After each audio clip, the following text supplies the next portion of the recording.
All right, I'm here. I'm here with Greg Elliott again from World Mortgage. And last time we talked, loans are pretty tumultuous, right? We're looking at going into the fourth quarter. Now we're in the first quarter. What has changed, if anything, from fourth quarter to where we're at right now? On the loan side, not much. There's always going to be a program that fits everybody's need. I think the biggest thing on the lending side of things is just to make sure that we know as much information as we possibly can about the buyer, just to make sure that if the right property pops up, they know exactly what they're looking at. They know exactly what their budget is, what their different options are, so that if we get into a situation where they can negotiate some things, we have options on the table. If we need a lower interest rate, there's adjustables and there's certain programs where you can lower interest rates. If you need more cash, there's certain programs to facilitate that. So it's really just the earlier we can get in touch with somebody, the better we can formulate the best product to get them in today's market, basically. Okay, so you mentioned adjustables, also known as ARMs. Are those coming back? Because for a while it feels like they weren't really in the market, in the lending market. Are they coming back? What is your opinion on those programs? You know, adjustables are typically, they're going to be fixed from 3 to 5 to 7 to 10 years. Yeah. And the longer they're fixed, technically the higher the rate is. But any kind of adjustable is usually going to be cheaper than a 30-year fixed. And for the last 3 years, nothing was cheaper than a 30-year fixed. So now that the 30-year fixed interest rates have gone higher along with inflation, adjustables are lower.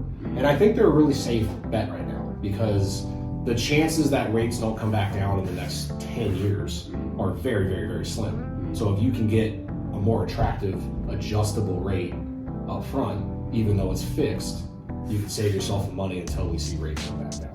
That's true. Thanks to this guy, I got a great loan. Okay, so aside from the ARMs, aside from conventional and FHA financing, are there any other loan programs that you would recommend, or any other loan programs out there that will serve buyers really well? Yeah, I mean, there's always going to be something for everybody. I think your Fannie Mae, your FHA, your typical, the loans you hear most about are always going to fit the mass majority of people. If you're self-employed, there are some business bank statement loans. There are certain kinds of 40-year loans to help, extend amortization and make the payment cheaper. So there's always some out-of-the-box things, but they don't fit everybody. I think it's a case-by-case basis. So like I said before, the sooner we can look at a situation, the better we can say, we've got program A, B, and C, and then decide as a team which one might make the most sense for that person. Okay, so that will lead into my next question.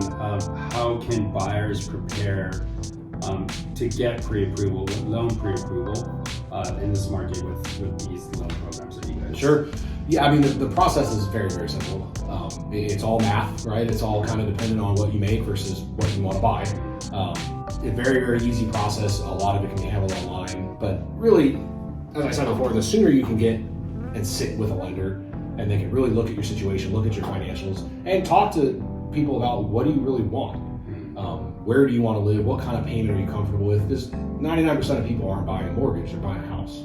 And I think we need to make sure we understand what their needs are from the house point of view, and then make a loan fit with their timeline and their family and their structure. And the sooner we can have that conversation, the easier it is to find that right property. Because at the end of the day, that's what our job is to put them in a home.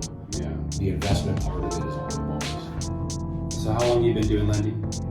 This will be 15 years. Okay, 15 years. So over 15 years, I'm sure you've seen the full gamut. Sure. Right. What do you think that buyer should be looking for in a lender? I mean, number one, communication is probably number one, to be honest. Check. Yeah, I mean, communication, obviously integrity. Obviously, if you look up a lender, you should see nothing but positive reviews. You should be able to find them on all the different spaces, all the different social medias. Word of mouth is obviously huge, but I think at the end of the day, if you talk to a lender and you get any kind of a salesy vibe, any kind of a used car salesman vibe, they're rushing you, they're looking out for maybe not your best interest. You generally can feel that. Yeah. And I think if you follow your gut and you listen to people that, talk to people that have worked with good lenders, and if they give you a good recommendation, that's a good place to start. And, there's better lenders out there, just like with anything else. Yeah. But I think if you trust your gut and kind of listen, you'll do okay. He's a great lender, one that I've used pretty much my whole real estate career, and he's done nothing but succeed for the buyers, my clients that I've had. So thank you so much. Also recognized as one of the top lenders in the nation, and so we always appreciate your time and your expertise. So until next time.